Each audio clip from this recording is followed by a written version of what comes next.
Driving along the roads here in Cyprus at the moment, you see an awful lot of these plants. They're really, really tall. They're about 4 or 5 feet tall.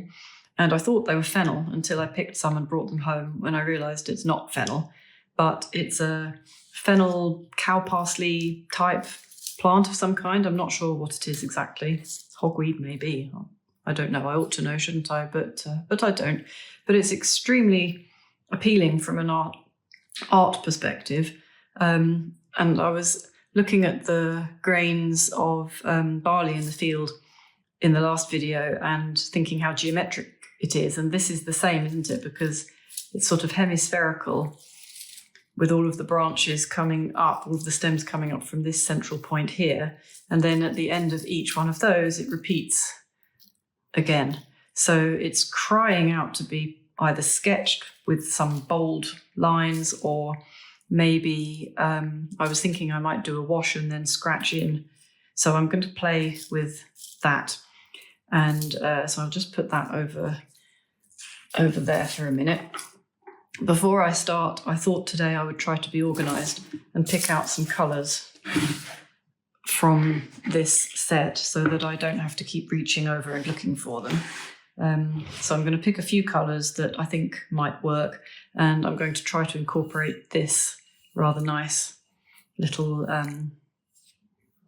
vase pot as well. So put that there so that you can see it. Right, so picking out colours, I think this one probably is going to look appropriate.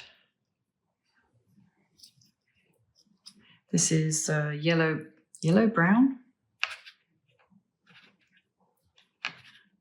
Yeah, but the plant is actually redder than that, so we'll need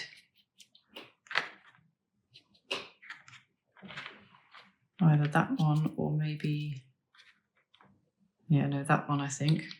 Can I get it out though? That's the question.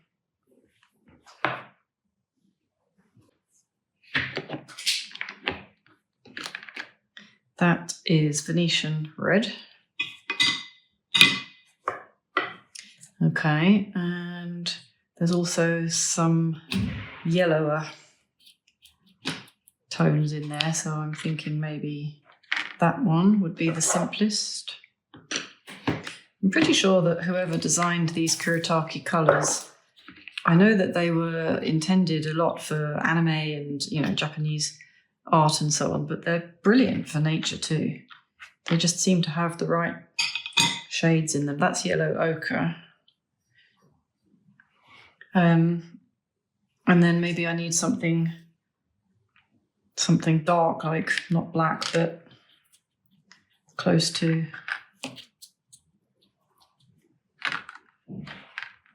I wonder whether indigo would be a mistake to have a bit of a blue tone to it. Probably would. Probably want sepia, don't I? But I don't know. What's that?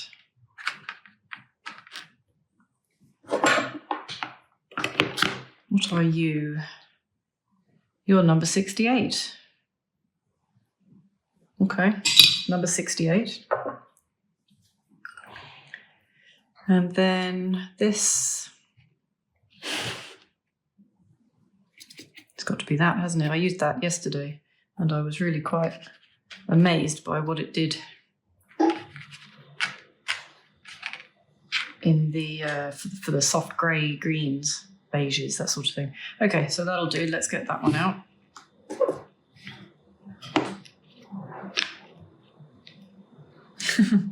Don't have this problem with white tack in France. It's warmer here, so it's melting. Cobalt green, that is. So we'll put all of those away. And one of the reasons for doing that is that it turns out there is more paper. This is from Lidl. We got it here, and I had forgotten yesterday that it existed. So I have no idea what sort of quality of paper this is, but it does say that it's watercolour paper. So I am confident that it'll be better than what I was using yesterday or the other day for the effort as a seascape. So here we go. Shall we do a sort of sketch in paint to start with?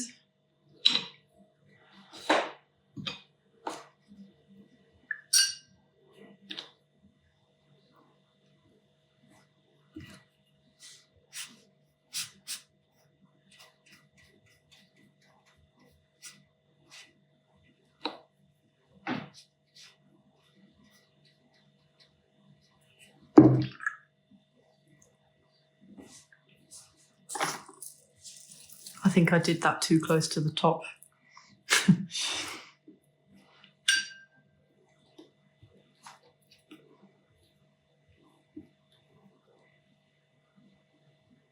So we're going to have to shorten you.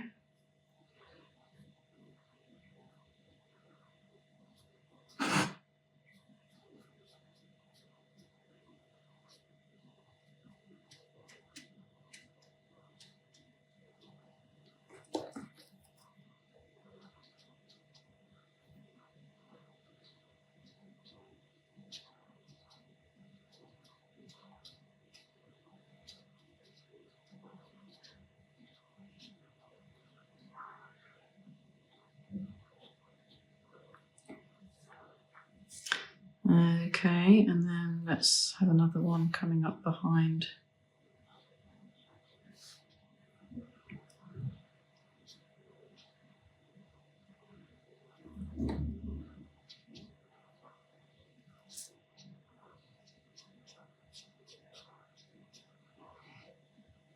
I'm not convinced that that looks like that's behind. It's too red.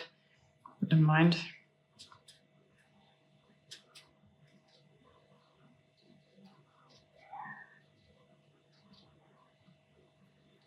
And then we need something to give the impression that there are more of them in the front. So let's just sort of do that and see whether that works. Okay, and then we need a tiny bit of something to indicate shadow back there, and then let's mix it all together. Okay, right, so that will do for that for now. And then I wanted to try doing just a sort of like a kind of wash. Don't know that that's the right colour. Something really neutral. And then maybe I'll use that flat brush that I used before. Should put the water on the other side, shouldn't I?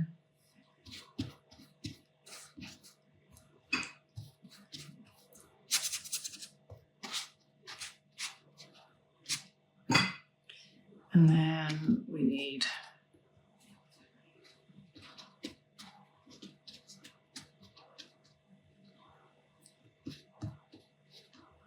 I'm not sure where I'm headed with that, but let's just see. And then I wanted to do something with something sticky. Probably should have identified something sharp and sticky in advance, shouldn't I? Well, the back of the paintbrush will do.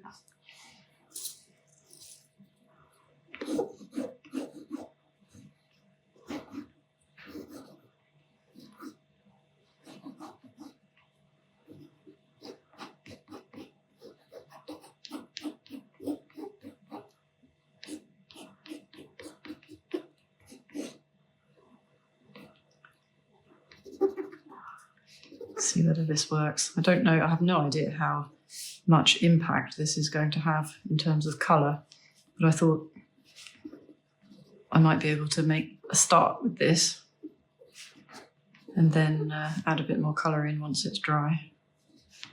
It might give some definition. It might not work at all.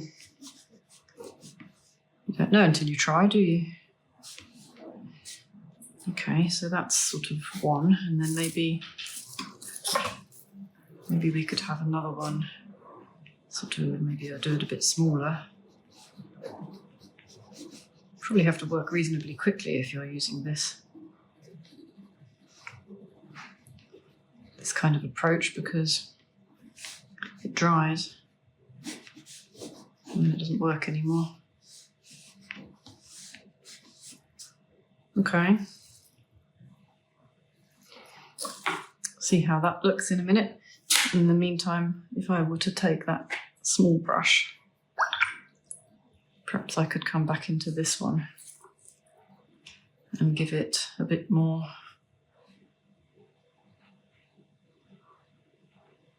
depth.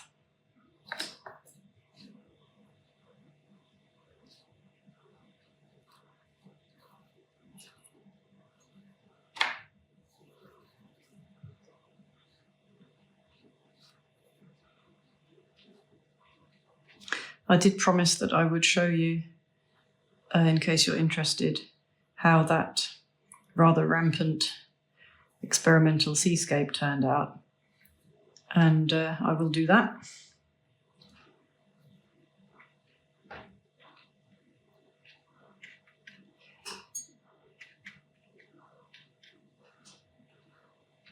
Okay, I don't think I can improve on that very much, so I'll leave that and then let's see what happens. How wet is this?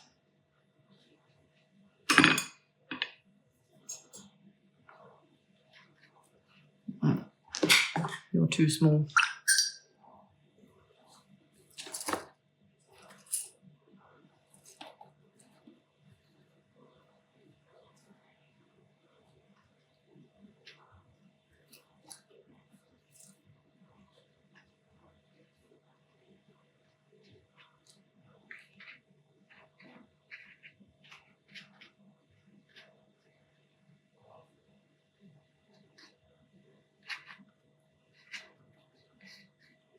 Now that's made that a lot more defined than I wanted it, I think.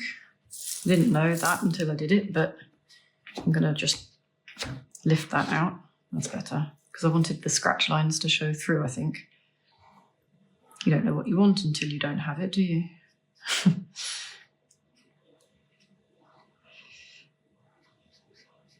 Someone sang about that once. Joni Mitchell, was it? I think that kind of worked, so I'm going to do it the same rather than trying to be more delicate. I'll just whack it all on and then lift it all off again. Seems like a sensible approach. A bit more reddish, maybe.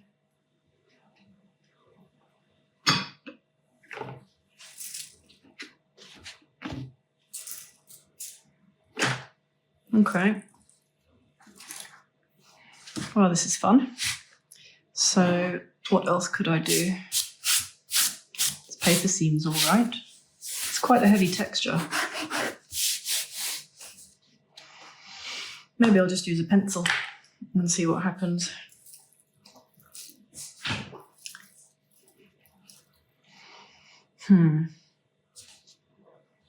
Cool, that's interesting. As soon as you pick up a pencil, it tightens everything up. Yeah, how do I do this loosely? Maybe I'll do it like this.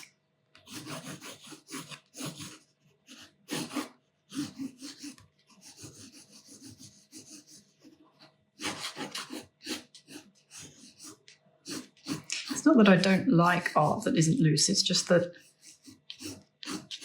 that's not what I want to do at the moment. I want to find my intuition. There's no point in doing that with a small pencil that you have control over. Won't work, will it? Or at least that's been my experience thus far. I've done many a pencil drawing that has taken me literally days, and then I've looked at it at the end and asked myself, why did I do that? Like, what was the point? What did that achieve other than proving that I could?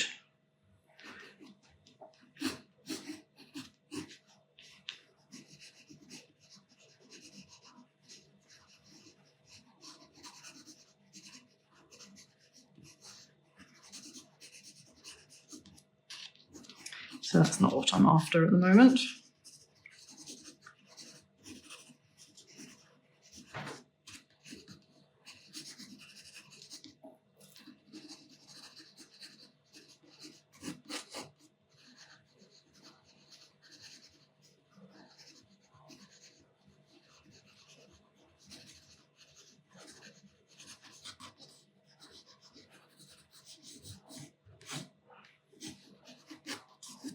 in the spring, these, actually no, in January, the first time when we came to Cyprus, the very first time I had ever been here, and we're driving around on the roads, and the roads here remind me of England. It's quite remarkable. They have all the same signage, it all looks the same, and you drive on the same side of the road for starters, and the motorway verges and so on all look the same, and the guardrails, I've forgotten what they're called, the metal stuff that runs alongside the road. It's all the same as England. It's like they imported it when they built the roads or something.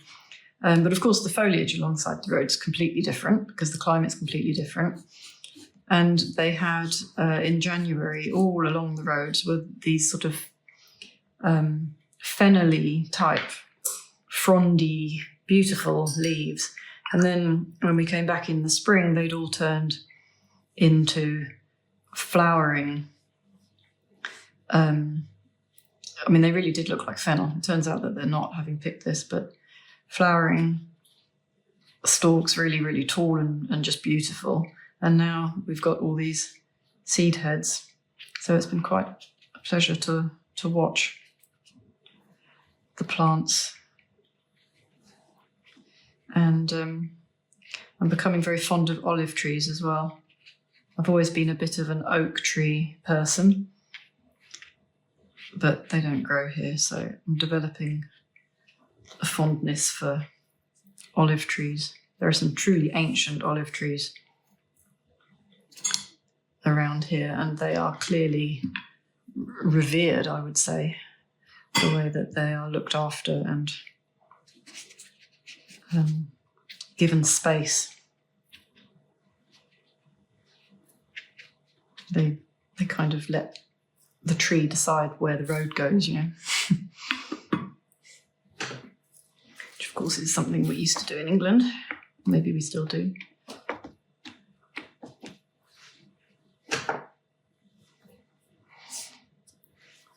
Okay, 3 different approaches to that. I think maybe this needs a bit more colour now. Having taken it all away again, I'm now having second thoughts about that.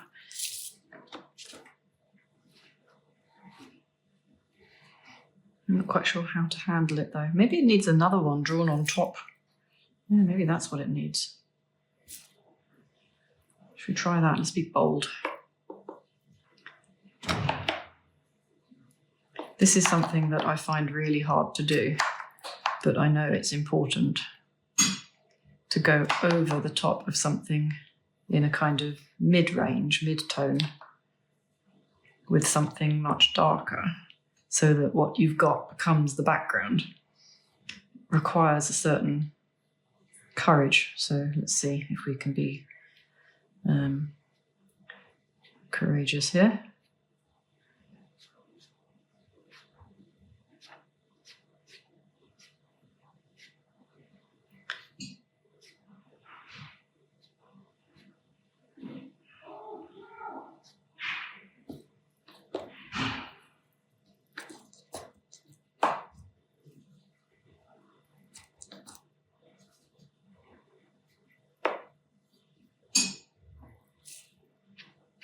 Maybe this brush is too big.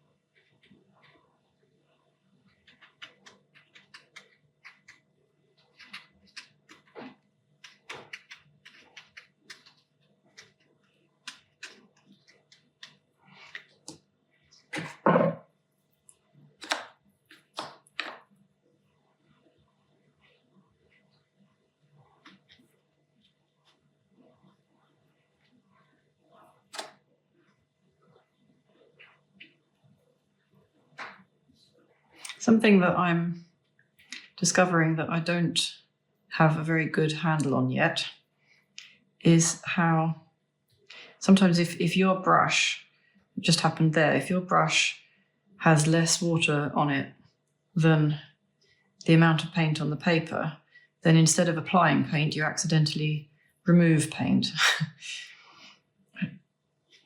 So this is something that I suppose that's what they call water control, isn't it? Something that I'm developing or trying to develop a feel for. Getting the amount of water, not just the thickness of the paint or the colour of the paint, but also the actual amount of paint. And switching to a smaller brush there, I realised that I had to really load it in order to avoid removing paint from the page by accident.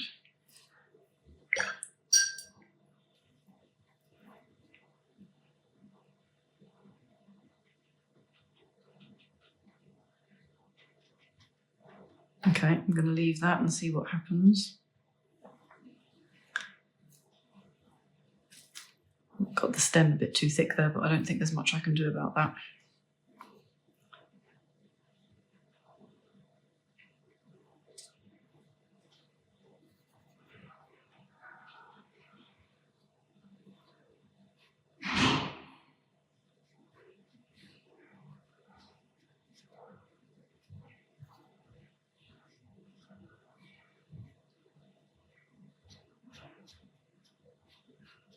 Okay, I think I'm going to leave this there. Maybe put a few more splodges here and there on that one. Spatter seems like a good idea here, but I'm not going to do that. There's a lot of slamming of doors going on out there. Don't know if I'll be able to remove that in the editing. Okay, so that's going to do me for today for that particular subject. So I'll just clear all this away and then I'll show you the dried version of what we did in the last video. So here it is. I have ironed it because that was necessary. It was very crinkled and it looks a lot better just like that. I'm actually quite pleased with it. But I noticed when I'd finished that I was working from a photo that was 9 by 16. And of course, this paper is much squarer than that. So I wondered what would happen if I cropped it. And I don't really like what's happened down here. But I was playing around with cropping it. And I sort of thought that if you come in somewhere around there, it cuts out all the bits that didn't work. I think there might be something not too far down because there's too much empty space there. So that helps. And then not too far over because this hill line is too level. So I think it's a bit dominant. So something like that. Maybe, I think, much better than the whole thing. That's definitely the best part of it. So then I thought, well, I wonder what would happen with this one. I didn't really think that was finished, but maybe it is. Maybe it can't be improved anyway. I think it needs plenty of space over here, and this can probably go. So I had in mind maybe something along those lines might work. Perhaps actually even squarer than that to give it headroom as well. Something like that, perhaps. Does it need more work? I don't know. I don't think I would be confident enough that if I did anything else, it would improve it. So I think I'm probably tempted to leave that there. So yeah, and I don't know whether this originally started out this way around, I think, and then I worked on it that way around. I think actually maybe, I don't know, it's abstract, isn't it, really? I mean, it looks like an anthroposophical veil painting, which is obviously coming from my subconscious, having gone to a Steiner school as a child. But does it look better with a kind of a mount around it? Yeah, I think it probably does. It's amazing, really. Everything looks better when it has white to frame it. So yes, so there we are. And there's today's effort.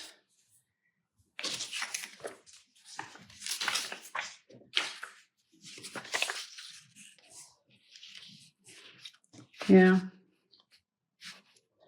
I mean, probably best not to have a piece of A4 copy paper from a notepad that you stole from your lawyer. But I think if it were framed properly, that actually, I mean, that could work as like a triptych, couldn't it? 3 little square paintings, especially if I hadn't painted that one right up to the edge of the paper.